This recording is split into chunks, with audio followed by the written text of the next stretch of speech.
حضرت یوسف بن عبداللہ بن عبدالسلام، یہ حضرت عبداللہ بن سلام کے بیٹے تھے۔ یہ کہتے ہیں کہ میرے والد حضرت عبداللہ بن سلام حضور کے صحابی تھے، اور حضرت ابو دردہ ان کا آپس میں بڑا دوستانہ تھا۔ کہتے ہیں میں ملنے چلا گیا، حضرت سیدنا ابو دردہ بیمار تھے، تیمارداری کرنے گیا۔ کہتے ہیں میں جب گیا تو مجھ سے کہنے لگے بھتیجے تو کیسے آ گیا؟ میں نے کہا آپ کا اور میرے ابا جی کا یارانہ بڑا تھا، دوستی نبھانے آیا ہوں، تو آپ پر آخری وقت تھا، نزع کا عالم تھا، میں نے کہا کوئی نصیحت کرے۔ تو حضرت ابو دردہ کہنے لگے بیٹا مجھ پر وہ وقت ہے کہ بہت بڑا جھوٹا بھی اس وقت میں سچ ہی بولتا ہے، اس وقت میں سچ بولتا ہے، سچ۔ آپ فرمانے لگے میں رسول اللہ کا غلام رہا ہوں، ابو بکر صدیق کا مشیر رہا ہوں، فاروق اعظم کا مشیر رہا ہوں، میں نے صحابہ کے ساتھ وقت گزارا ہے، جاتے جاتے تجھے نصیحت کر رہا ہوں، پلے سے باندھ لینا۔ حضرت یوسف بن عبداللہ بن سلام کہنے لگے حضور کہیے۔ فرمانے لگے بیٹا سجدہ کبھی نہ چھوڑنا، سجدہ نہ چھوڑنا۔ حضور کیا ملتا ہے؟ فرمایا میں نے اپنے نبی سے سنا ہے کہ بندہ رب کے سب سے زیادہ قریب اس وقت ہوتا ہے جب اس نے اپنا سر سجدے میں رکھا ہوتا ہے، اللہ کے قریب ہوتا ہے۔ کہاں ہوتا ہے؟ بول کے بتائیے، اس بات کو سمجھیے۔ فرمایا جب کسی نے سر رکھا ہو نا سجدے میں، مٹی پہ، صاف پہ، سیمٹ پہ، اس نے مسجد میں سر سجدے میں رکھا ہو تو یہ سر اس نے سجدے میں نہیں رکھا ہوا، یہ تو اس کا رب کے قریب چلا گیا سر۔ بندے کا اللہ سے قرب کہاں ہوتا ہے؟ سجدے میں۔ کس جگہ؟ اس لیے حضور نے فرمایا سجدے میں دعائیں زیادہ قبول ہوتی ہیں، سجدے میں دعائیں زیادہ قبول ہوتی ہیں۔ بندگی کی لذت، سرور، کیف، اس کے ذائقے۔ حضرت احنف بن قیس تابعی ہیں، صحابی کے شاگرد ہیں، فرماتے ہیں میں مسجد اقصیٰ میں گیا، فلسطین میں مسجد اقصیٰ میں، ایک شخص کو میں نے دیکھا، بڑا نورانی چہرہ اس کا، اور بڑا اس کے وجود کے اندر عجیب سی کشش، خوشبو دور تک پھیلی ہے۔ وہ بندہ نہ نماز نہیں پڑھ رہا تھا، سجدے ہی کرتا جا رہا تھا، ایک سجدہ، دوسرا سجدہ، تیسرا سجدہ، اور سجدہ کرتا تو دیر تک سجدہ کرتا، پھر سجدہ کرتا تو دیر تک۔ کہتے ہیں جب وہ فارغ ہوا تو میں نے گزارش کی، میں نے کہا بزرگوں ایک بات پوچھنے کو دل کرتا ہے۔ انہوں نے کہا پوچھو۔ کہنے لگے آپ اتنے سجدے کیوں کرتے ہیں؟ کہتے ہیں میں نے پوچھا تو بزرگوں نے رونا شروع کر دیا، اتنا روئے کہ ہچکی بد گئی۔ پھر میں نے کہا حضور میں نے کوئی غلط بات پوچھ لی، آپ تو پریشان ہو گئے۔ کہنے لگے پھر رونے لگے۔ میں نے پھر کہا حضور آپ، میں نہیں پوچھتا سوال، کرتے پھر رونے لگے۔ 3 دفعہ روئے تو کہنے لگے سنو میں رسول اللہ کا صحابی ہوں، میں نبی پاک کا، میں نے اپنے حبیب سے سنا ہے کہ جب کوئی بندہ رب کو ایک سجدہ کرتا ہے تو اللہ اس کے گناہ معاف کرتا ہے، ایک سجدہ کرتا ہے تو اللہ کیا کرتا ہے؟ بولیے، اللہ گناہ بھی معاف کرتا ہے، رب اسے نیکی بھی عطا کرتا ہے، اور اپنی بارگاہ میں اس کا درجہ بھی بلند فرماتا ہے۔ ایک سجدہ اور 3 فائدے، گناہ بھی معاف ہوئے، نیکی بھی ملی، اور درجہ بھی بلند ہوا۔ کہتا یہ کہہ کہ بزرگ پھر رونے لگے۔ جب وہ خاموش ہوئے میں نے کہا حضور اگر ناراض نہ ہوں تو مجھ پر تو کیفیت ہی عجیب طاری ہو گئی ہے، آپ کے اس رنگ نے میرا بھی رنگ بدل دیا ہے، پوچھ سکتا ہوں آپ کون ہیں؟ پوچھ سکتا ہوں آپ کون ہیں؟ کہتے جب میں نے سوال کیا تو انہوں نے پھر آنسو پونچھے، کہنے لگے میں رسول اللہ کا نوکر ابو ذر غفاری ہوں، میں ابو ذر غفاری ہوں، میں اپنی زندگی سجدے میں بتانا چاہتا ہوں، میں وقت اللہ کے حضور سجدہ کر۔ حضرت عمر فاروق رضی اللہ تعالیٰ عنہ نکلے عید کا خطبہ دینے کے لیے، تو بیوی سے کہنے لگے جوتا، اس نے کہا صاحب اتنی دفعہ ٹوٹا ہے اب گانٹھا نہیں جا سکتا، اتنی دفعہ ٹوٹا ہے کہ اب دوبارہ پیمند نہیں لگ سکتے۔ تو حضرت عمر کہنے لگے چل کوئی حرج نہیں ہے، بغیر جوتے کے ننگے پیر ہی چلتے ہیں، کوئی حرج نہیں۔ تو کہنے لگے لوگ کیا کہیں گے؟ فرمایا چپ کر، لوگ جس دن عمر نے یہ دیکھ لیا نا لوگ اس کے بارے میں کیا کہتے ہیں، اس دن عمر نہیں رہے گا۔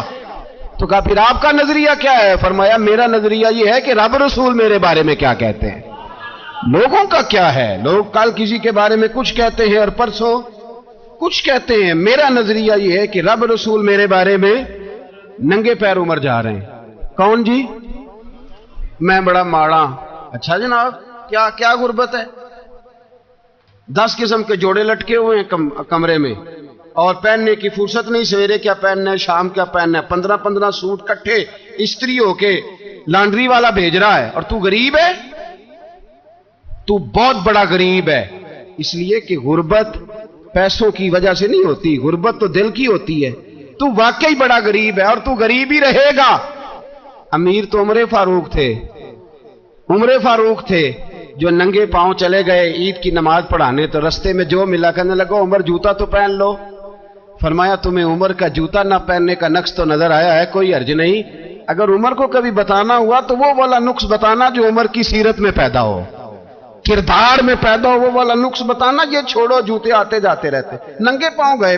ہمارے ہاں میں نے اس دن بھی کہا تھا، ہمارے ہاں لوگوں نے بہانہ بنا لیا ہے حضور بخشوا دیں گے، محفل نعت 6 گھنٹے کی، نماز 5 منٹ کی، حضور بخشوا دیں گے۔ سنو نا، جنہیں حضور بخشوا رہے ہیں حضور انہیں بتا کیا رہے ہیں، حضور انہیں بتا کیا رہے ہیں؟ اللہ اکبر، کیا انداز ہے۔ حضرت ربیعہ بن کعب کہتے ہیں میں حضور کو وضو کرایا کرتا تھا، بخاری مسلم۔ ایک دن حضور نے فرمایا سل یا ربیعہ، ربیعہ کچھ مانگ لو۔ تو کہتے ہیں میں نے مانگا تو پھر میں نے بھی وہ چیز مانگی جو سب سے قیمتی تھی۔ میں نے کہا حضور جنت میں وہ والا مکان چاہیے جس کی دیوار کے دوسری جانب آپ کا حجرہ انور ہو، جس کی دوسری سائڈ پہ آپ کا گھر ہو، تو اڈی میری کاند سانجی ہو گئی، وہ والا مکان چاہیے۔ نبی پاک نے فرمایا جا تجھے دیا، جا تجھے، بولیے جا تجھے، کمال ہو گئی، جا تجھے دیا۔ کون دیتا ہے؟ دینے کو منہ چاہیے، دینے والا ہے سچا ہمارا، میں جا تجھے دیا۔ ایک میری بات یاد رکھنا، حضور کیا فرمایا؟ اپنی زندگی میں سجدے زیادہ کرنا۔ کیا زیادہ کرنا؟ چلو سارے بولے ایک دفعہ، کیا کرا؟ کیا زیادہ کرنے؟ تو حضور بھی فرماتے ہیں میرا جنت میں پڑوسی وہ ہوگا جو سجدے زیادہ کر کے آئے گا۔ تو میرے بھائی اگر تو سجدہ ہی نہیں کرتا، تو اس لذت سے ہی ناشنا ہے، نماز جلدی کی، باقی سارے کام لیٹ کے، مسجدوں میں بیٹھے ہیں لوگ، خوش گپیاں چل رہی ہیں، بڑے بڑی لمبی، نماز کا وقت آیا تو چھوٹی ہو گئی، فٹافٹ کرو۔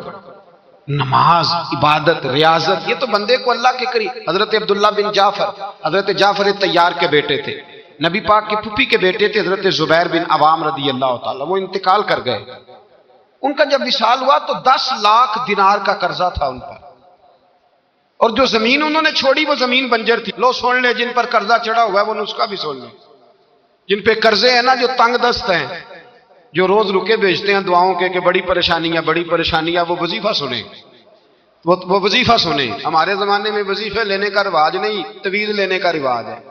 لینا چاہیے، تویز بری چیز نہیں، اچھی چیز ہے، لیکن زیادہ کام برکت والا کیا ہے؟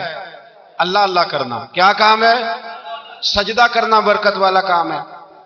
حضرت عبداللہ بن جعفر طیار کہتے ہیں میں نے قرضہ لینا تھا زبیر بن عوام سے، وہ وصال کر گئے، میں ان کے بیٹے کے پاس گیا، عبداللہ بن زبیر کے پاس۔ میں نے کہا پیسے لینے تھے، کہا بالکل لینے ہیں، میرے ابا جی مجھے وصیت کر کے گئے، لکھ کے گئے کہ یہ پیسے دینے، اور وہ یہ لکھ کے گئے ہیں، میں زندگی بھر کوشش کرتا رہا ہوں، ادا نہیں ہو سکے، بیٹا تیری ذمہ داری ہے میرے قرضے ادا کرنا۔ عبداللہ بن زبیر رضی اللہ تعالیٰ عنہ کہنے لگے میں انشاءاللہ آپ کی رقم دے دوں گا۔ تو عبداللہ بن جعفر طیار کہنے لگے بھائی ہم دونوں آپس میں ہیں، کوئی شے نہیں چھوڑ کے گئے آپ کے ابا جی، کوئی چیز نہیں، توجہ ہے میری بات پر؟ یہ صحابہ کا ذرا انداز دیکھیے گا بندگی کا، کوئی چیز نہیں چھوڑی۔ حضرت زبیر بن عوام کہنے لگے ایک زمین کا ٹکڑا ہے، وہ بھی بنجر ہے، اس میں بھی کوئی کھیتی نہیں اگتی، سبزہ نہیں ہوتا، بنجر ہے، پانی کوئی نہیں، اور وہ اتنی خشک ریتلی زمین ہے کہ بڑا مشکل کام ہے وہاں سیراب کرنا، بے آباد زمین ہے۔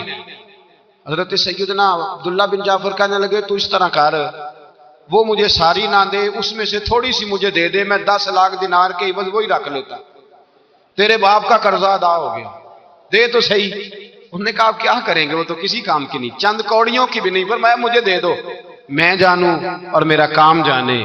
او بھائی یہ تھے بندگی والے لوگ، یہ تھے جن کا رب سے رشتہ ہے، جنہوں نے حضور کے صلی اللہ علیہ وسلم کے پاس بیٹھ کر بندگی سیکھی تھی۔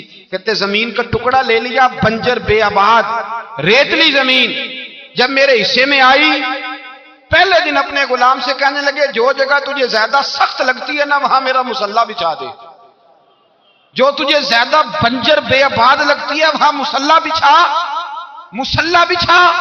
غلام نے مصلی بچھایا تو عبداللہ بن جعفر نے اللہ اکبر کہہ کے نیت باندھی، یہ حضرت جعفر طیار کے بیٹے ہیں، حضرت علی کے بھتیجے. انہوں نے نیت باندھی نماز کی، سر سجدے میں رکھا، رونے لگے، کہنے لگے اللہ میں بھی تیرا بندہ اور جس سے لینے تھے وہ بھی تیرا بندہ، خدا بندہ ہمارے درمیان مہربانی فرما، کرم نوازی کر، رحمت کا فیصلہ فرما. اتنا روئے کہ مصلی بھیگ گیا. کہتے اتنا تڑپ رہے تھے کہ صحابہ اکٹھے ہو گئے ان کے گرد، مصلی بھیگ گیا. جب بھیگا ہوا مصلی نماز مکمل کر کے اٹھایا نا، کہتے مصلی اٹھایا تو نیچے سے اللہ نے پانی کا چشمہ جاری فرما دیا. اللہ نے پانی کا چشمہ جاری کر دیا. فرمایا بناؤ حوض، کرو کھیتیاں سیراب. فرماتے جہاں ایک درخت نہیں اگتا تھا اللہ نے پورا باغ اگا دیا. جہاں ایک پھل نہیں ہوتا تھا وہاں عالی شان پھل لگ گئے، قرضے بھی ادا ہوئے. حضرت زبیر بن عوام کے بچوں کے پاس مال دولت بھی بچ گیا. لوگ جب کہتے ہیں یہ ساری کس چیز کی برکت ہے، اور فرماتے یہ ساری سجدوں کی برکت ہے، یہ رب کی بندگی کی برکت ہے، یہ اس کی بارگاہ میں نماز پڑھنے کی. مسلمان توجہ نہیں کرتا، توجہ نہیں. جاگ رہے ہیں آپ حضرات؟ یہاں کوئی حکومت اعلان کرے نا کہ ہر نماز کے بعد 500 روپیہ، کتنا جی؟ میرے خیال کسی بھی نہیں ہونا مسجد. اور خدا کے بندو بات سمجھو، رب فرماتا ہے تو مسجد آدھا میں تجھے برکت عطا کروں گا، میں تجھے برکت دوں گا. میں ایک صحابی کہتے ہیں مجھے اکثر یہ حضور کا فرمان سنتا تو میرے دل میں خیال آتا آخر اللہ کس طرح برکت دیتا ہے اللہ آخر. ایک صحابی کہتے ہیں نبی پاک صلی اللہ تعالی علیہ وسلم نے فرمایا عبادت کرو اللہ برکت دے گا. میرے دل کے اندر خیال آیا کس طرح، آخر اللہ کس طرح سے نوازتا ہے، رنگ کیا ہے. کہتے میں یہ بات سوچ کے نا تو مجھے قضائے حاجت کی حاجت ہوئی. پخانہ پیشاب کے لیے میں نکلا تو ایک جگہ دور جا کے میں بیٹھا کھیتوں میں، دور جا کے. کہتے میں پیشاب کر رہا تھا تو ایک چوہا اپنے بل سے نکلا اور ایک ہیرا میرے پاس رکھ گیا. میں پیشاب کر رہا ہوں. کہتے پھر گیا اندر تو ایک ہیرا اور رکھ گیا، پھر گیا تو پھر رکھ گیا، پھر گیا تو پھر رکھ گیا. کہتے 15 ہیرے چھوڑ گیا. اب میں فارغ ہوا، وہ ہیرے اٹھائے گھر نہیں لے کے گیا، مسجد نبوی میں گیا کہ حضور سے پوچھو میرے لیے جائز بھی ہیں کہ نہیں. بلوں سے نکل رہے ہیں، بلوں سے پیسے نکل رہے ہیں، ہمارے سارے بلوں میں ہی چلے جاتے ہیں. بلوں سے پیسے آ رہے ہیں صحابہ کو، برکت دیکھیں عبادت، بلوں سے پیسے آ رہے ہیں، بل سے. فرماتے ہیں میں وہ ہیرے اٹھائے تو در رسول پہ جب میں نے پہلا قدم رکھا نا مسجد نبوی میں تو مجھے بتانا نہیں پڑا، میرے مصطفیٰ نے میرا چہرہ دیکھا اور مسکرا کے فرمایا پتہ چلا ہے اللہ کس طرح نوازتا ہے، خبر ہوئی ہے اللہ کس طرح نوازتا ہے. فرمایا رب کی بارگاہ میں جھکے رہو، وہ تمہیں وہاں سے دے گا تمہارا گمان بھی نہیں گیا ہوگا. اس کے حضور تو آؤ، اس کی جانب تو توجہ کرو. بندگی کی اپنی ایک لذت ہے، سجدے کا اپنا ایک ذائقہ ہے. اگر آپ نبی کریم سید عالم صلی اللہ تعالی علیہ وسلم کی عبادات کو ملاحظہ کریں نا تو سرکار کی زندگی میں کثرت ہے عبادت کی. اعلان نبوت سے پہلے کتنے کتنے مہینے حضور غار حرا میں عبادت کرتے، تنے تنہا. حرم کعبہ قریب تھا لیکن وہاں رش ہوتا تھا، لوگ ہوتے تھے. فرمایا میں اکیلے میں اپنے رب کو منانا چاہتا ہوں. کتنے کتنے ایام حضور غار حرا میں عبادت کرتے. پھر صحابہ کرام علیہم رضوان فرماتے ہیں کہ مدینہ منورہ میں حضور کا یہ رنگ ہوتا، اتنے لمبے سجدے کرتے کہ لگتا روح مبارک کی پرواز کر گئی، اتنے لمبے سجدے کرتے. حضرت سیدنا معاذ بن جبل رضی اللہ تعالیٰ عنہ فرماتے ہیں 3 دن ہو گئے حضور چلے گئے، مدینے میں نظر ہی نہیں آ رہے. صحابہ پریشان، ابو بکر صدیق، عمر فاروق، عثمان غنی، مولا علی ڈھونڈتے پھرتے. حضور سید عالم صلی اللہ علیہ وسلم کا پتہ نہیں. فرماتے جناب صدیق اکبر گھومتے گھومتے جبل سلا کی پہاڑی کے قریب گئے. ایک چرواہا بکریاں چرا رہا تھا، اس سے پوچھا تم نے میرے محبوب کو تو نہیں دیکھا؟ تو کہنے لگا مجھے نہیں پتا تمہارے محبوب کون ہے.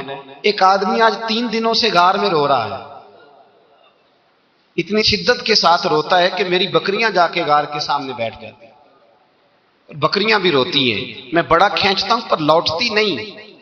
رات کو گھر لے کے جاتا ہوں تو جاتی نہیں، سویرے باڑے سے نکالتا ہوں تو دوڑی ہوئی آتی، پھوٹ پھوٹ کے روتی ہیں. لیکن حال یہ ہے کہ دودھ پہلے سے بھی زیادہ دیتی ہے.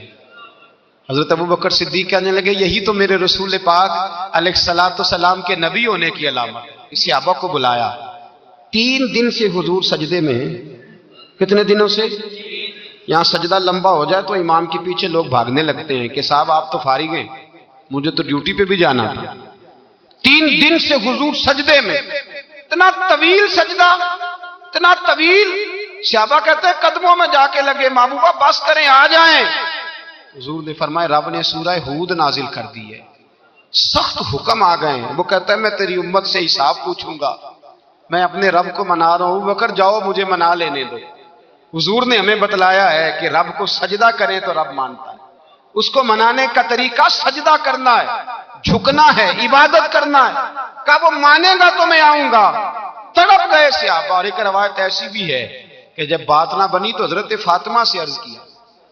حضرت فاطمہ شام کا سناٹا چھایا، اپنے آپ کو کپڑوں میں لپیٹا، دائیں بائیں شہزادوں کے لیا تو حضور کی بارگاہ میں گئیں، کہنے لگی محبوبہ بس کریں گھر آ جائے، مدینہ سونا ہو گیا ہے، مسجد نبی کی دیواریں بھی روتی ہیں، یا رسول اللہ ستون مجھ سے آپ کا پوچھتے ہیں، گھر آئیں۔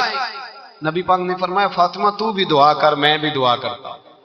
حضرت فاطمہ بھی ساتھ والے کونے میں سجدے میں گر گئیں، پھر دعا ہوئی، پھر التجا ہوئی۔